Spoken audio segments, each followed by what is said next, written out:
I've watched my fair share of scary movies. Good ones, bad ones, good bad ones. And they usually teach us the same messages, that every creepy basement is haunted and everything older than your grandmother at a flea market is cursed. If this is presented as so matter of fact from Hollywood to our relatives, then why do so many people label you as superstitious when you even talk about them? So I got thinking, why haven't I seen a ghost? I haven't seen Bigfoot in the woods, or a shadow figure standing at the end of a hallway. And I've been in hundreds, if not thousands of hallways in my life. So I'd like to know, can a group of amateur ghost hunters find evidence beyond a doubt of the paranormal?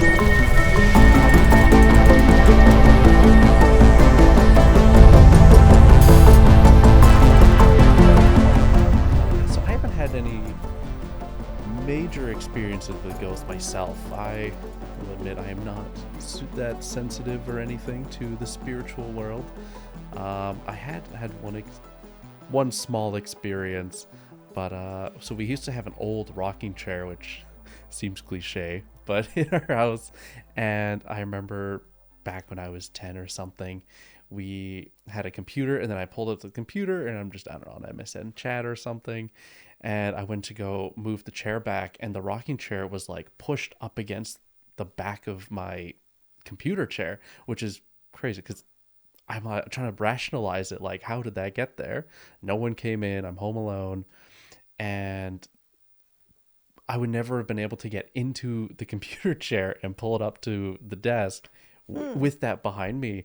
So I'm like, something moved it. Yeah. That's my only explanation that I can really get. Interesting. But, they can manipulate lights quite easily.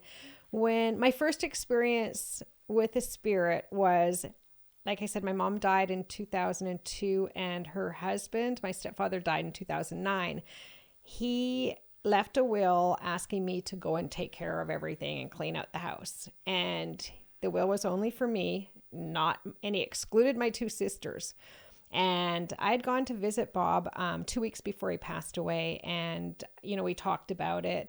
And he was angry with my one sister. And I said, you got to let that go. That was like 7 years ago, something happened. And I said, you got to let that go. You can't carry that with you. Nope. I don't want her in my house. And he was like so adamant about her not coming. So 2 weeks later, he passes away. We get the call my sisters. We all go down there because we're all going to clean out. It's my mom's stuff. We're going to divvy it all out and everything. We go down there. He was not happy. He was a firefighter. He was a chief of the fire department, but he was an electrician on his days off, and he messed with that power of the house. When my sister came, he'd turn the power off. Then we'd look out, and the lights were on her vehicle, and we go out, and they're not on, like you can't turn them off. And then her battery would go dead. We'd have to unplug the battery. We were recharging the battery. And this went on and on every time she was there. And as soon as she left, there was no problem with her vehicle. But as long as she was there, and he would do that, he'd mess with the lights. He'd turn the lights off to the house. And, my sisters would leave Sunday night and they'd go home and I'd be there. All the lights come back on. Everything's fine. And I don't know, he was just always messing around. He had this old truck that, it was very old, but he loved this truck, and he put so much money into this old thing. And he went, I think he was lonely, and he went to see this mechanic, Daryl. And Daryl got a lot of his money. He would fix it up and put all these things on it. And Daryl did all this. So after Bob passed away, I said to Daryl, do you want to buy the truck? And he's like, nope. And I'm like, you know how much that truck is worth because you put all those parts on there.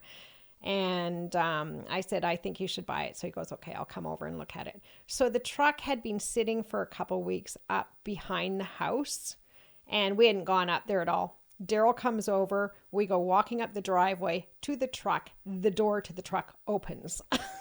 And it was like he wanted Daryl to have this truck. So I felt really good about Daryl buying the truck.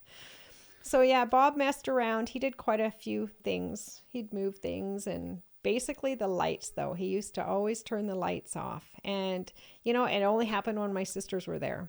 And if they were gone, everything was just peaceful and fine.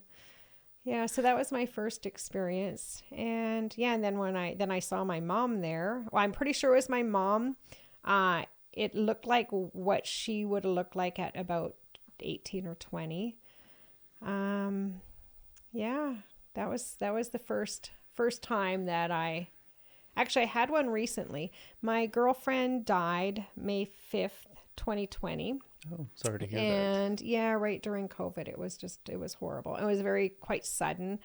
And it was in July, and I was sitting in my living room, and I got my lights on timer. So their timer goes off. I forget what time. Anyways, I'm in the living room. The lights go off in the hallway, and I'm sitting there, and I was thinking about my friend Rose. And all of a sudden, I see this streak of light in my hallway. It was about 3 feet wide. It was like this big streak up high. And I'm like, okay, that's weird. And I told my friend of mine, and he's like, yeah, you got electrical problems. And I'm like, I don't think I do. Like, I think it was Rose. And he's like, nope. Your house is going to burn down. You better get an electrician in. So I phone an electrician, knowing it was Rose. I phone an electrician. $500 later, he's like, yeah, no, because if there was a problem, you'd have like black marks for one on the ceiling. And he checked every outlet in the whole house. The electrical in my house is fine. But yeah, and then must have been a couple weeks after that, I was sitting thinking about my friend Rose again, and I have this curio cabinet in the corner that I've had sitting there probably for more than 5 years, and it's got lights in it, but I've never turned the lights on. And I'm sitting there thinking about Rose, and all of a sudden the lights come on by themselves in the corner. And I'm like, she's just letting me know that she's around. Interesting. You have a theme of lights and lights turning off and on. I think lights are very easy for them. So I haven't really seen, like, I've only seen the one spirit, the one ghost, which I believe was my mom. But I have had lights coming off and on. Yeah. Interesting. Yeah, and I actually had that happen at the store once. I'd run in the store, and when I was leaving, I said, "Good night, Cornelius." And then the light came on. It just came on and went out for 1 or 2 seconds. I'm like, okay. It's just waving goodbye. Yeah, me just like, okay, see ya. Yeah. But yeah, a few little things. Would you say that you're a sensitive person to this type of? I think I'm becoming more sensitive, but I never did for most of my life. And I always wanted to see a ghost, but I never did. And I kind of believed in it. Like, I was open to it. I can't say I really believed it one way or the other, but I was open to it until I saw my mom. Then I'm like, okay, definitely 100% real. Yeah. Ooh. Yeah. So it's one of those things for me. I have to, you believe people when they say they've seen them, but maybe not 100%. I had to see it to believe it. Now I'm like, yep. Yep, they're around us still. I think setting it up. One there. Oh, perfect. And then the other one here, I guess. Yep. And all we have to do is clear. Hang on, clear. Is this the one from our house? No, this is not. This is a different one. This is our ambient temperature sense. Our ambient temperature thermometer. We got one set on this side of the room. This one will be placed on the other. It tells us the 2 different temperatures, and we will know what is hot and what is cold for this room.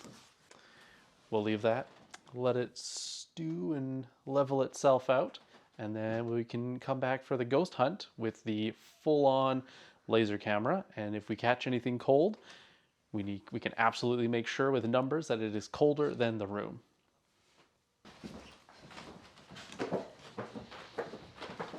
Should we put... Oh, he's gone. I'm making an executive decision. Xbox Connect. All right, so the camera. The Kinect camera senses it. So if you stand in front of it, it'll show you your skeleton. And the theory is that I'm really looking forward to check the audio stuff. Yeah. Oh, that's them. You should get a shot of this wall. The crystals. The crystals. Sorry, what was that? The crystals. All right, so I am setting up the Kinect camera, and it is in fact An Xbox 360 Kinect. So the idea is that you can see skeletal figures when they disrupt the infrared grid that it emits. It also doubles very nicely as another full spectrum camera that we have at our disposal. So this is the Kinect on top of a tripod where I am running the software on a tablet here. If best case scenario happens, we capture a skeletal figure, and I mean that by digitally, a digital skeleton of a entity walking around. So I can show you what it looks like when a normal human walks around and what that digital skeleton looks like. But theory is that we capture something else. Cool. Let's just turn this light off.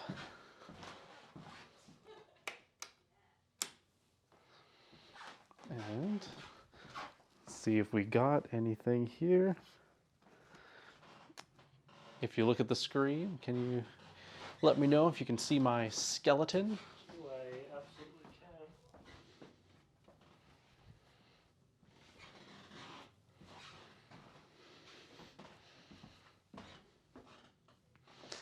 All right, so we got this going. What next do you think? Next, I think we're ready for the dark part. We can turn off the lights and ask some real questions, look around. Maybe something will come out when we're in the dark.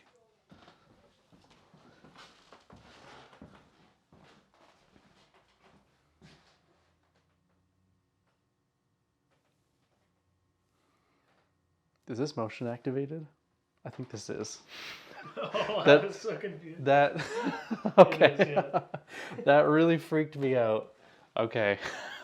We'll turn that off. We'll see if I can not have that happen again. I just got like okay, so this is an automatic light. Uh-huh. I did not know that when I walked in here.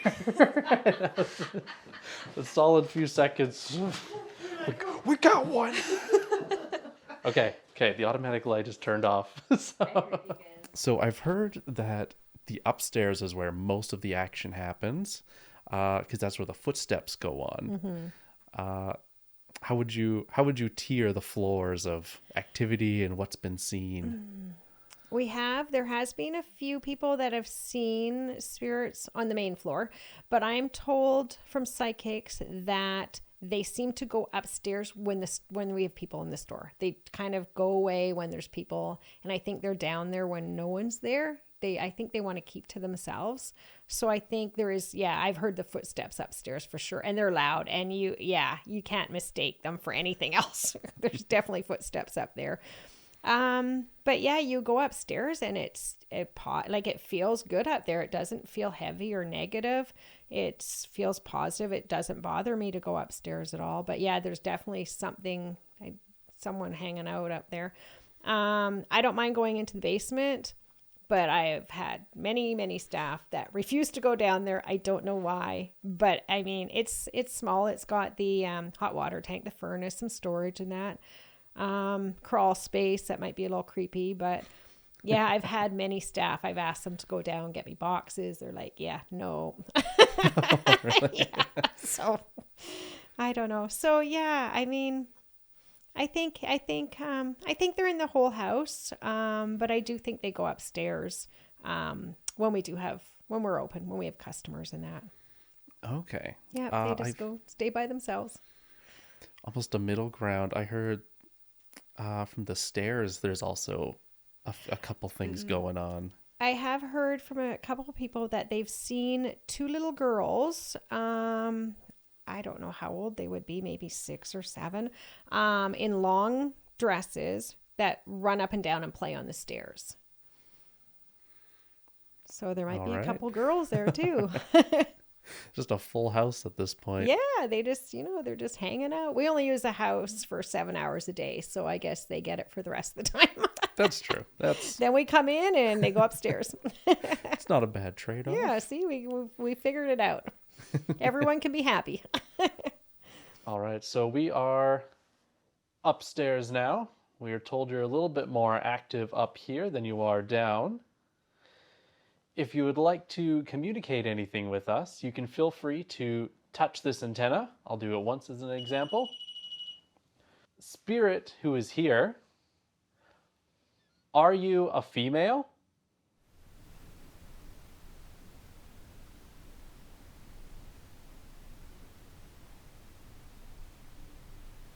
Right. Are there any spirits up here with us?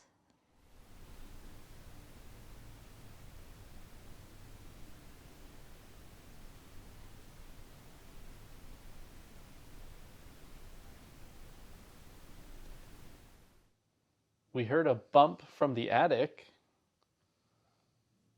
Was that anyone? Was that anyone who's able to communicate with us?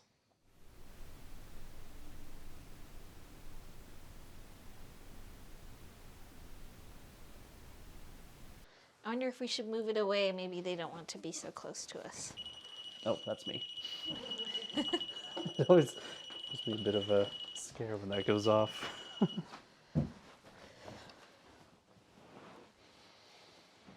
All right, we moved it away. We've given you some personal space to work with here. If there are any spirits that are in this house, upstairs, downstairs, or basement that is willing to communicate with us, can you touch the antenna? Is there something specific you would like me to ask instead? Is there anyone here? Was that anyone here that made that thump? Can you thump again?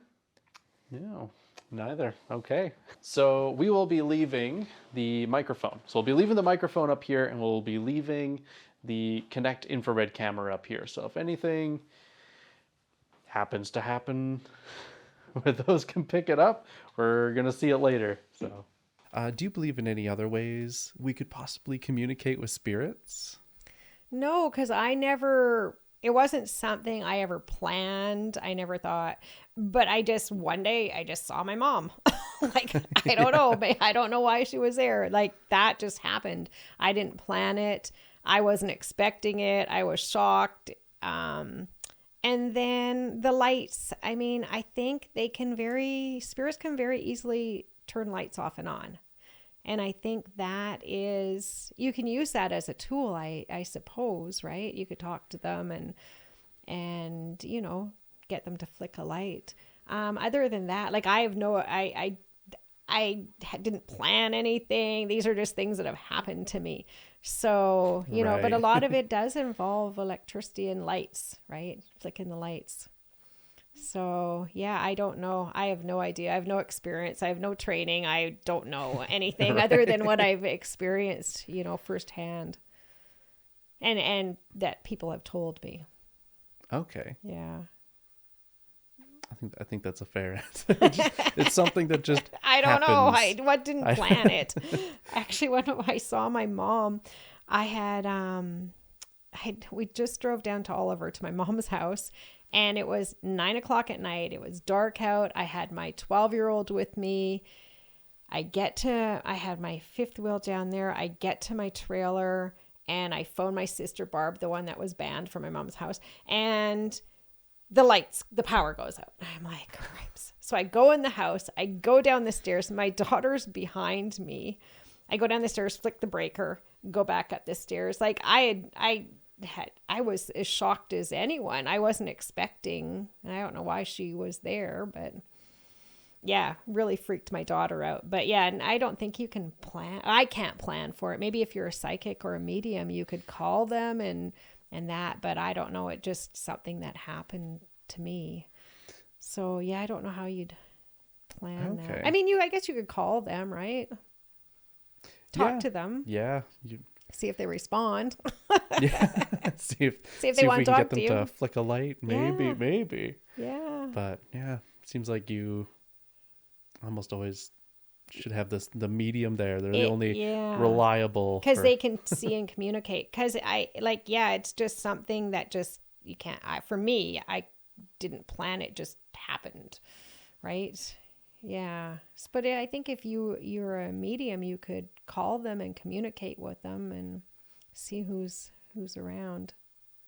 Do you believe there's any way that it can all be explained with some reasonable explanation, or if there really is something that there's a mysterious force at play?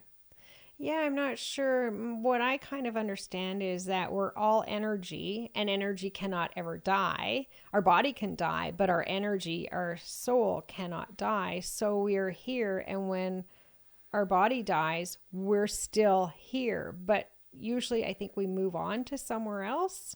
And some people, I think, just hang out here. They're not ready for whatever reason, or maybe they're waiting for somebody else. I don't know. Yeah. There was a very interesting story that I heard in Banff on a ghost tour there, and there is the old trading post that still stands, and there was a ghost of a woman who would hang out under the bridge, which is nearby, and a ghost of a small child in the trading post. And there was a medium that was brought in, and he did both because they're really like how many meters apart. Yeah.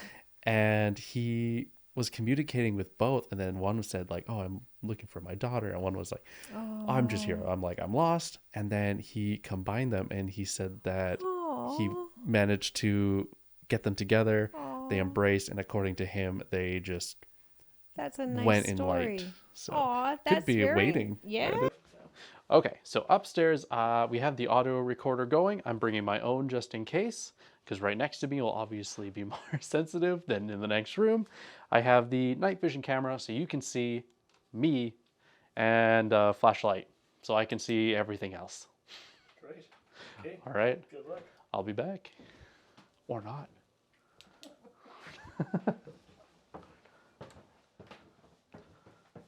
I need a ghost fanny pack.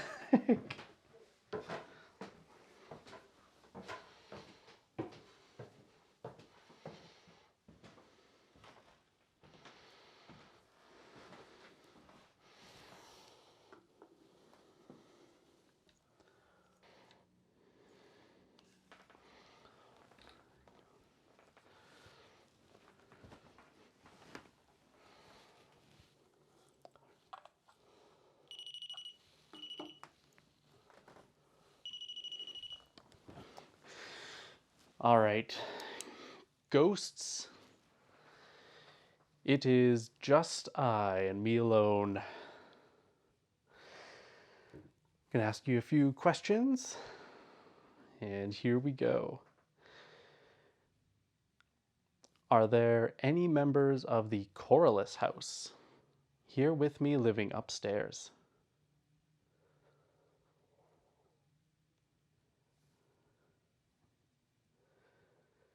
It is definitely quite a bit spookier in the dark.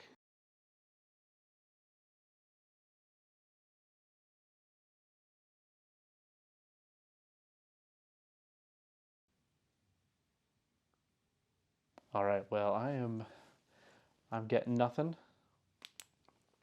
The light is on, and I am going back downstairs. Let me just check this one more time. Yep, it's been on. You had your opportunity.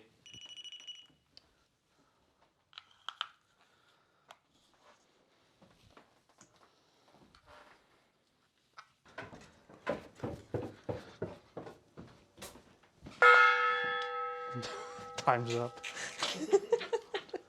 Apparently they're not. They don't want to talk to you. No, I'm not. They're just not. I don't know what's going on. Just Well, someone there's who one more doesn't thing know. to try. Yeah. Downstairs. Yeah. Yeah, I was talking about upstairs. I'm not looking forward to it because up here you got light. Like tons of it floods in from the windows. Yeah. But as soon as this goes off, it's going to be pitch black. All right, I'm doing the solo question session in the basement. And just got to jump into it. I think that's the best way to go about. Get the flashlight on before I shut that door. Perfect. All right. Wish me luck.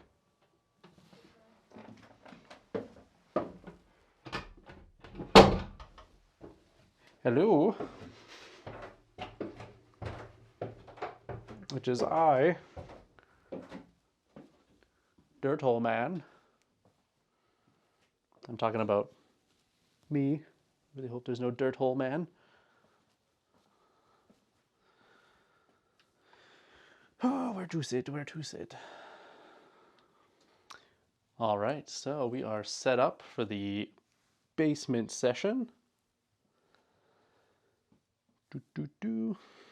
All right, well, let's go.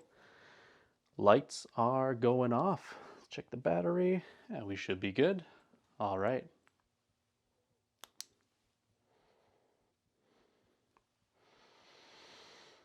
If there's anyone down here with me, please touch the antenna.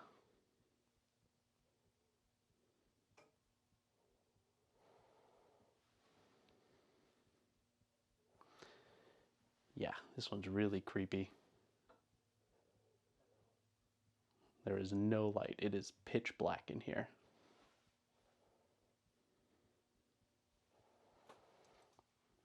This one's not going to be as long. This one's going to be a lot shorter.